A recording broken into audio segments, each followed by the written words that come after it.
Dear parents and learners in grade 9, Assalamu alaikum wa rahmatullahi wa barakatuh. Welcome to this session on subject selection for our grade 9 learners. This is a very, very important session indeed, because what you are going to be learning this evening will assist you in the subjects you're going to choose for the FET phase. That's the further education and training phase, which starts in grade 10 next year. Your LO teachers would have already introduced the need for you to give very careful thought to the subjects that you're going to choose. I just want to say that in as much as we are constrained by the departmental regulations and we have only a selected number of subjects that we can offer you, Orient has always tried to ensure that we have a match for the abilities of every learner.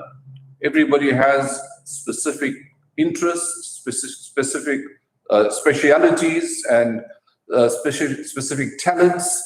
So obviously you go to choose those subjects that you are comfortable with and that you have already done well in, and inshallah that will assist you to have a sound foundation for your matric year. At the same time, I would like to say that, everybody is talking about the fact that we are moving into this new 4IR and artificial intelligence generation. So in as much as these subjects that you're going to choose will assist you to get your matric, you also need to have your ears open and your eyes open to other possibilities outside the curriculum, because clearly an understanding of technology and understanding of how technology is going to shape the world, the new professions that might open up in the future, all of these things, learners who are going to write their matric in 2024 need to be alive to all those possibilities. So I want to wish you well. I want to thank Mrs. Nadesan and Ms. Jamila Desai, who are going to do the rest of the presentation. I would like you to all please attend very closely, and clearly we do have time. You will have a couple of weeks before you submit your first set of subject selections to assist us in planning for the future. But Mrs. Nadesan and Ms. Desai will give you more details, and I want to wish you well as you deliberate. As parents, apply your minds, and as children, think very carefully about your subject choices, because this is going to determine the career paths after matric, inshallah. So with those few introductory words, I'd like to hand over to Mrs. Nadesan, the principal of our high school, to take you further down this journey, inshallah. Mrs. Nadesan. Thank you, Mr. Ansur. Good evening, ladies and gentlemen, dear parents, learners. Thank you for your attendance this evening. As Mr. Ansur has mentioned already, this is a very, very critical period of your child's journey through high school. And if informed decisions are not made at this stage, then unfortunately, we have observed over the many years that this has led to a few challenges which they would experience a little later on as they proceed along the FET phase. Yes, it is a very, very daunting period of decision making, and it needs a lot of soul searching on your part as well as your child's, as far as your child is concerned, because the world of work, as Mr. Ansur has mentioned, is so dynamic that it is constantly evolving. Hence, we have to keep up with the changing times. Now, this changing landscape demands a great deal of transferable skills. And right now, the buzz is on the 4 C's. And what are the 4 C's? It's communication, collaboration, critical thinking, as well as creativity. Now, parents, you would have already noticed that your child is going through a period of transition, and that transition is biologically, emotionally, as well as cognitively.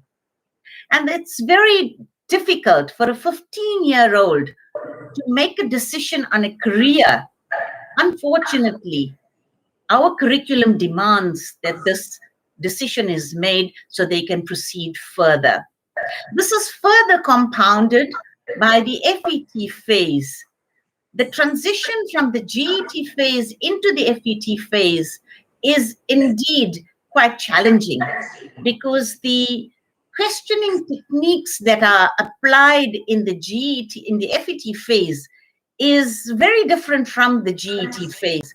Actually, this lack of compatibility between the GET phase and the FET phase would make this transition a little more difficult, in that critical thinking, analytical thinking, lateral thinking, the intensity of the content, it makes it very, very difficult. And this can become a bit overwhelming for your child. So unrealistic subject choices can lead to poor performance. It can lead to frustration. It can lead to demotivation, disinterest, and poor work ethic. So what does your child have to do in the FET phase? Firstly, there has to be a complete mindset change. They have to grow up in the FET phase. They have to develop a positive work ethic with a structured study schedule. They have to ensure that undivided attention is given in the class, both on-site and online. They have to ensure that attendance is excellent. Homework has to be done diligently. And perhaps in the GET phase, they could have gotten away with having to learn the night before the exam. This cannot happen in the FET phase. You have to learn and prepare well in advance for tests. Now, this is very important for your child to understand, because this problem solving and critical thinking and application of knowledge is something that is quite critical in the FET phase. Now, just to take you through some of the changes that your child is going to experience, in the GET phase, the examinations was weighted at 60% and the pass at 40%. Now, this actually was an advantage to your child, in the sense that the class helped them to, the CAS projects and the tasks basically help them to ensure that they pass comfortably. For example, in the GET phase, the home language, you required 50%, 50%, mathematics you require 50%, 4 other learning areas you require 50%, Islamic you require 50%, and first additional language, whether it's Afrikaans or Arabic, you require 40%. Now that is a pass requirement for the GET phase. And you can see, although 50% is may look a lot, but it's easily attainable due to the weighting. Now, when we get to the FET phase, we find that the examination now becomes 75%, which means that the CAS is only 25%, and this becomes a little more challenging for the learners to obtain. Hence, the mindset change I spoke about earlier. Here again, home language, you require 50%, and 4 other subjects, 50%. Islamic 50%, and first additional language 40%. We come to the next slide, and that is the requirements for tertiary. Now at Orient, we have always aimed at getting the highest number of bachelor passes so that your child can be eligible for tertiary education. Hence, our pass requirements are quite high, right from grade 7 into grade 12. So that this will enable them to enter a university or tertiary institution comfortably.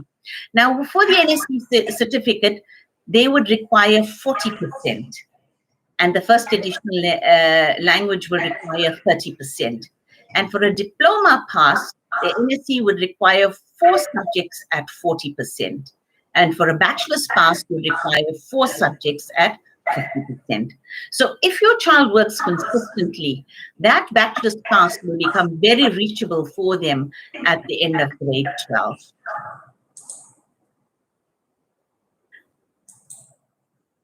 Now, with the NSC, for the NSC requirements, we have 4 compulsory subjects. We have English, Afrikaans, mathematics, core or mathematics literacy, and life orientation. Now, I want to talk a little bit about life orientation. Many of our learners feel that life orientation is not really very important, and they spend the night before studying for the subject. Now, they need to understand that life orientation is calculated, for the aggregate.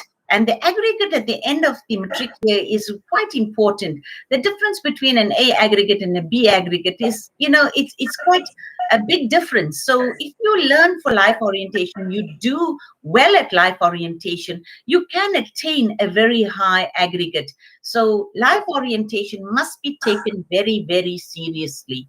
And also, many of our learners, they shirk, they do not want to do physical activity or do the tasks that are assigned by the PE educators.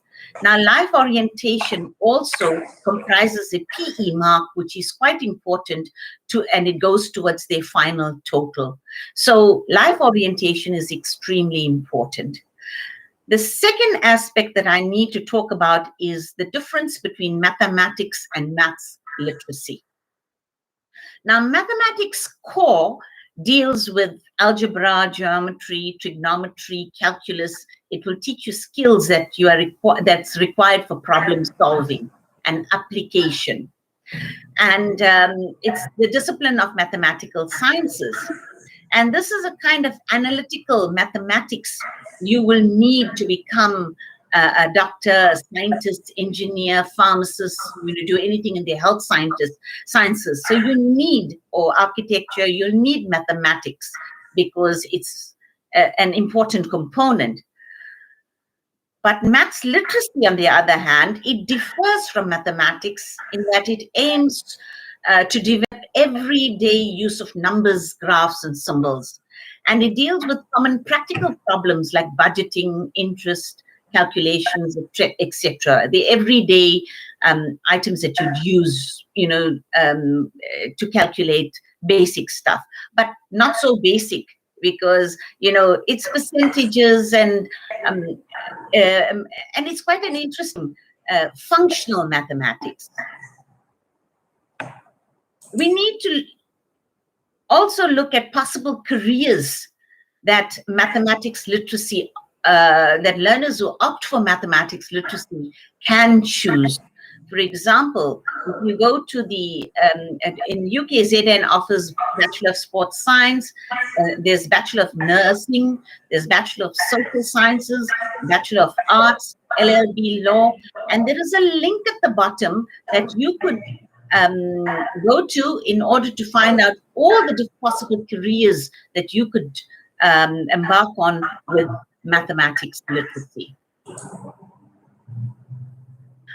Right. I've already spoken about life orientation, which includes PE, and it is a very important examination.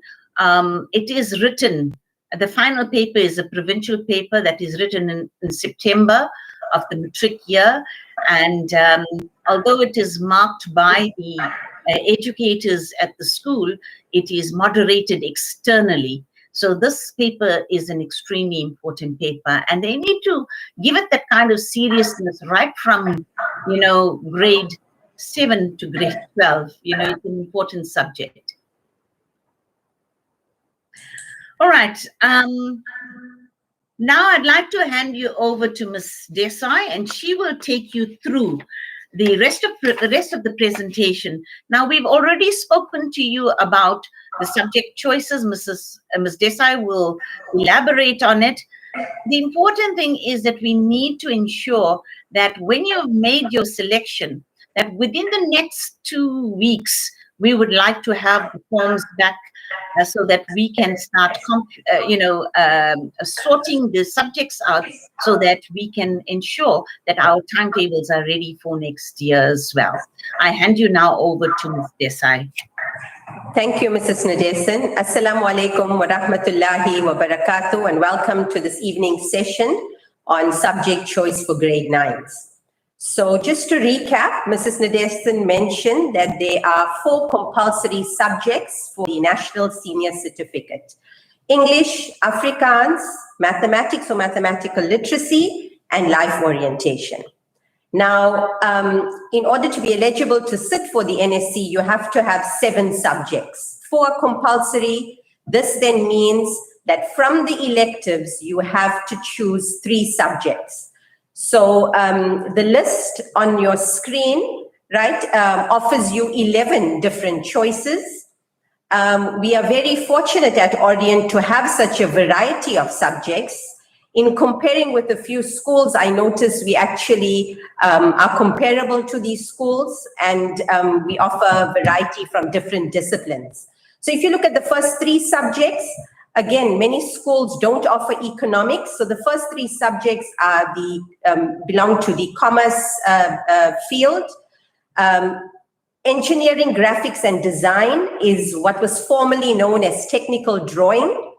Mr. Ansur spoke about technological change, and engineering, graphics, and design has also evolved in that now we have the AutoCAD program that is a component of EGD that helps learners to make the connection between science, math, technology, and engineering.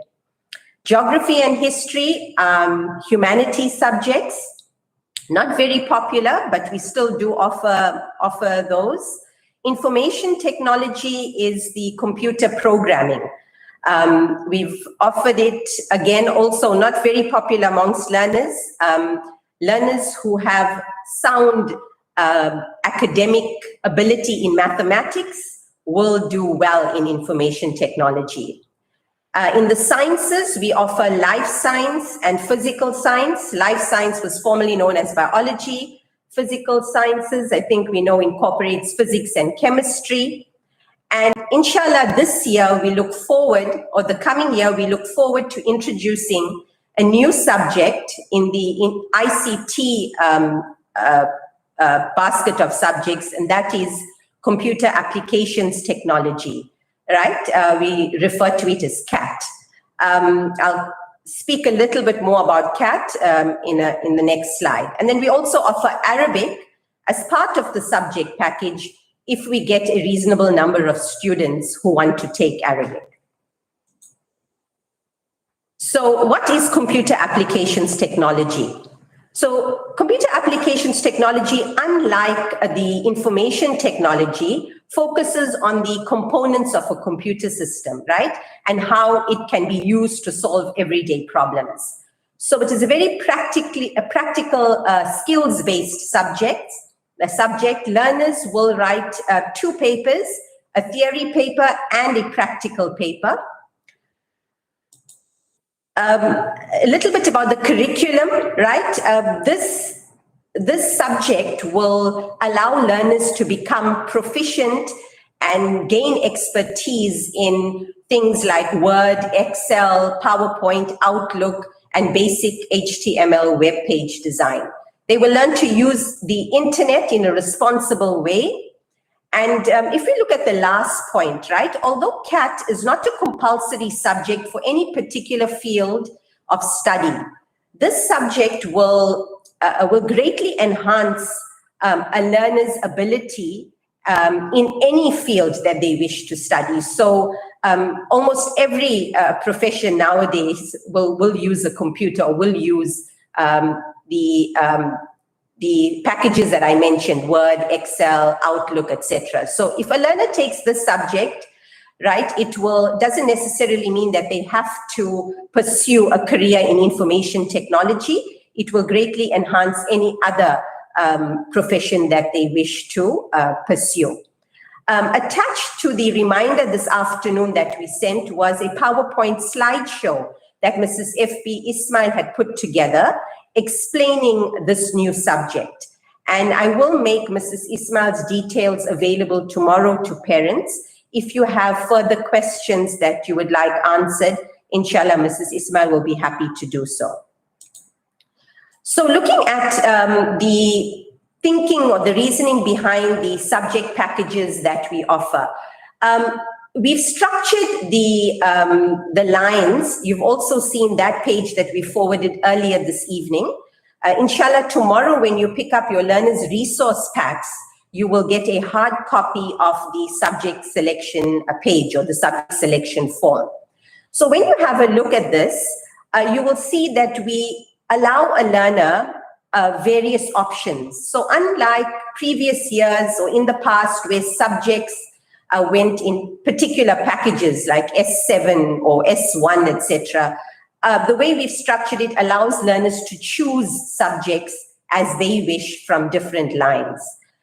We want learners, we offer them science-based courses, ICT courses that allows them to prepare for jobs of the future. And with any package, subject package that they choose, and like Mrs. Nadesan said, if they meet the minimum requirements and if they obtain a bachelor's degree pass at the end of grade 12, they will successfully be able to register at a university. So all our subject packages allow a learner to enter into university. Message from the science department. The HODs, the heads of department, have been to classes and they have spoken to learners regarding the subjects within their departments. And it's important for us to remember that whilst science opens many doors, we also have to be realistic. So we have to have some discussion with our learners in terms of what would they like to do post-matric. So I understand that it's unreasonable for a 15-year-old to make a decision regarding a career choice. But what is suggested is that we choose subjects from different lines, we choose a variety of subjects that will allow a child to enter in a few professions, so at least 3 or 4 different career paths, so that eventually as they move up the FET phase, they can become more confident in what they want to pursue. Right? We also have to ask ourselves the question, does the child require both sciences for the profession or one? Now, unfortunately, those decisions you have to make now and not later on. So in our correspondence with parents, we have referred you to many webinars. I forwarded information from UKZN. I also informed learners of Wits University brochures and pamphlets that were available in the library for them to research and have a look at the different professions or the different degrees and which sciences they require. Then we have to ask ourselves, does my child have the ability to pursue one science or both of the sciences? Again, your grade 9 exam mark, the exam mark only, will be a good indication of this. I spoke to that point 4. If you look at point 5, point 5 and 6, the minimum cutoff for natural science, for the minimum cutoff for physical science and for information technology, etc., will be 65% in mathematics on the mid-year paper. So the June exam that has just passed, if a learner has passed mathematics on the paper mark, 65%, then he will be or she will be eligible to take physical science and information technology next year. Just going back to what I said about doing some research, right? This slide here just shows you how important it is to do that research with your children or to encourage them to do so. So if you look at engineering, so engineering at both UKZN and DUT, I'm referring to these two institutions because they are within our province, right? But you are welcome to and encouraged actually to also look at the entrance requirements of other tertiary institutions. So these two programs have mathematics as a compulsory subject, right? So for both of those, if you want to pursue a degree in built environment or engineering, you have to have mathematics. For health sciences, again, for the Bachelor of Pharmacy and Bachelor of Physiotherapy degrees, again, you have to have both life science and physical science. Some of the health sciences at some universities will take a learner with one health science, but again, you have to research this and check. The Bachelor of Commerce degree at UKZN, you have to have mathematics as a compulsory subject. So I think this just kind of reaffirms the importance of just doing some homework before we pen down that final subject choice. If we look at the Durban University of Technology, right, we often overlook this, formally we know as technicons, right? Please consider all institutions. The technicons now have the status of a university, right? And they offer many different career paths, and they also accept learners with maths literacy. So again, I've listed quite a few here. For example, radiographers that many of us, go to, or perhaps that have gone to study radiography. You cannot go to a university. So to be a radiographer, you have to study at a University of Technology. So there are many options at universities of technology that we also have to explore. And what I particularly like about universities of technology is that they offer work-integrated learning. So unlike universities, which are purely academic, whilst they do have practicals and practice involved, universities of technology actually have close relationships with industry, and they place their learners in work settings from very early on. So again, I urge you to explore this option with your child as well. So when you are looking at the different prospectus online, you can access most of them actually all of them online. You will see that they have what they call an APS. So that is the admission point score. So they'll have an APS of perhaps maybe 33 to 37 or 40 and above. Basically what that means is for the 7 subjects that a learner takes, the percentage that he or she obtains will convert to a number of points. And then those number of points will determine whether an applicant is eligible for the program or not. So this is just a little bit of information about an APS, or an academic point score, admission point score, if you're not familiar with that. Okay, Mr. Ansur spoke a little bit about jobs of the future, okay, and research and research reports by people who survey, like McKinsey, etc., have spoken about by 2030, almost 2 billion jobs, which are pretty common today, will disappear. So that means technology and innovation will displace these jobs. But it's not all doom and gloom. At the same time, there will be other jobs that will be created. And these jobs will particularly revolve around creative thinking, around science, around technology, around education, right? And will increasingly involve artificial intelligence as well. So we need to look at, careers that are out of the box. Instead of the conventional lawyer, doctor, teacher, we need to encourage our children to become entrepreneurs as well. And the last bullet I've mentioned there is the scarce skills list. If you Google South Africa's scarce skills list, I know in February this year, the Home Affairs Minister released a scarce skills list, and this will direct you to the professions that are in demand in the country and that will be in demand, right? It's a critical skills list. Inshallah, I plan to forward these links on a separate document that will be easily accessible, inshallah, to parents and learners by tomorrow.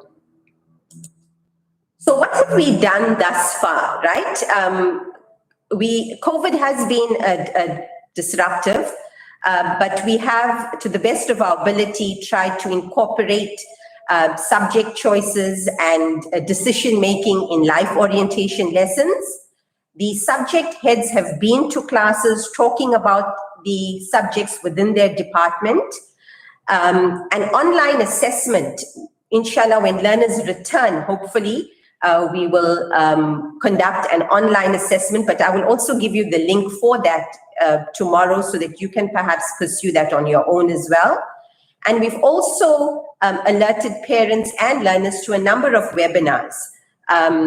One held by CII about 2 weeks ago, Wits University, as well as the UKZN video recording.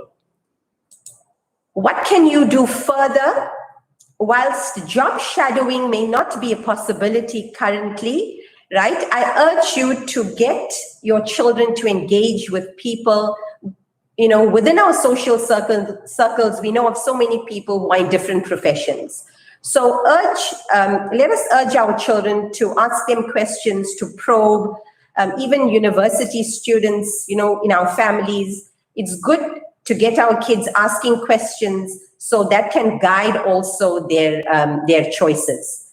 We have Mrs. Sidat, our school counselor, who's available by appointment if you wish to further discuss your child's subject package at Orient. Research is very important. Like I said, visiting university websites, having a look at the scarce skills list, assessing your child's abilities, very, very important, right? Whilst we have these ambitions, etc., we also have to be realistic in the same breath, and we have to choose subjects accordingly. Choosing subjects that are beyond the child's reach leads to demotivation, and we just don't want to go down that route.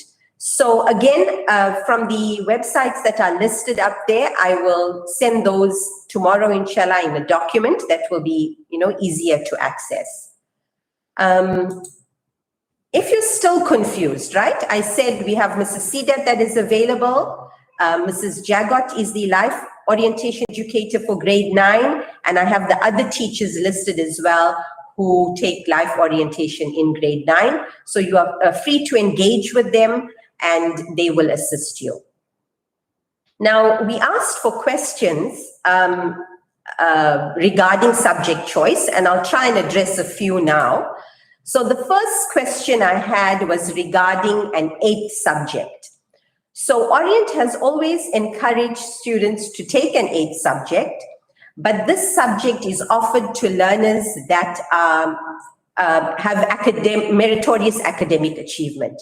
So learners that are performing at an A aggregate level would be encouraged to take an 8th subject. Traditionally, our learners have taken Arabic and business studies as an 8th subject, which largely business studies can be self-study, right? Remember, these subjects that are offered as 8 subjects are not factored into the timetable. So a learner will have to make themselves available early mornings, afternoons, weekends if possible, online, in order to complete the syllabus and engage with their educators. So just to give you some statistics, this year we don't have any learners in our matric cohort that have an 8th subject.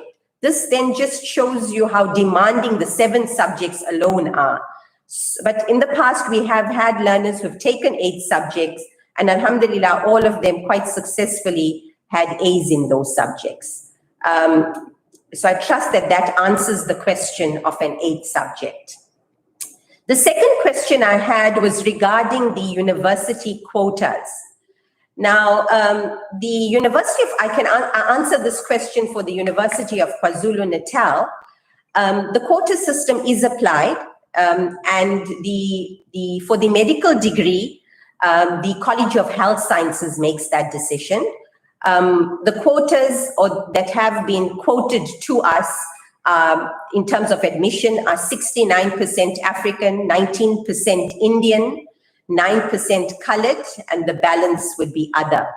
So whilst this quota is applied, Our learners should persevere, should work hard, and must apply for these programs, right? But remember, these quotas also look at merit. So from the various race groups, those learners who are achieving, right, will be accepted into those programs. So yes, the quota system is applied at university, and but this should not deter us from applying. We must work hard and apply for various programs so that we're not disappointed. The third question I was asked was regarding foreign nationals. So learners who have a foreign passport and not South African citizens, or do not hold any South African ID documents, right? Then you will have to apply through the International Admissions Office at UKZN, right? You cannot apply through the normal route if you're a foreign national. Neither can you apply to the medical school, right? Medical school will not accept any foreign candidates. But for other disciplines, you may apply, but through the International Admissions Office. Okay, Jazakallah, that brings an end to my presentation. I just want to check with our IT manager if we have any questions that have been forwarded via YouTube. Whilst I do that, I'll hand over to Mrs. Nadesan. Ma'am? Thanks, Ms. Desai. I just wanted to bring to the attention of the parents as well as the learners, I omitted to mention the AP Maths. We find that many of our learners who have a passion for mathematics, they do AP Maths as an 8th subject. And AP Maths means the Advanced Program Mathematics, which is not done at our school, but they have special centers for them. For example, at Maristella and at Westport Boys, you have AP Maths tutors tutoring learners. So parents will have to take their children to those centers. And yes, this is very useful because it helps you at university as well. So I just wanted to alert you that you could do the AP Maths, but you have to commence at grade 10 level, and it goes on to grade 10, 11, and 12. And that will be part of your 8th subject in the on your National Senior Certificate, you know, for your points as well. Thank you very much. Okay, thank you, ma'am. We don't have any questions that have come through, so I trust that we've done a good job in answering all of your questions. So just to recap, inshallah, we will allow, just over 2 weeks for you to engage parents and learners, to engage teachers if you have to do research, right? And inshallah, we will ask for these forms around the mid-September. Look out tomorrow in the resource pack for a yellow form, and that is your subject selection form that you will fill in and hand back to us mid-September. Also, I will forward a list of links and some other resources for your perusal. Okay, and yeah, I'm just going to check if there are any other questions. None. Okay, Jazakallah khair for joining us this evening. And once again, you're more than welcome to email us if you have any queries. Again, I will forward our email addresses together with Mrs. F.B. Ismail's email address if you want to inquire a little bit more about computer applications technology. Thank you, Mrs. Nadesan, for joining us virtually from home. And Jazakallah khair to Yusuf Ibrahim, our IT manager, who's here at school quite late this evening to make this live broadcast possible. Assalamu alaikum wa rahmatullahi wa barakatuh, and good evening to you.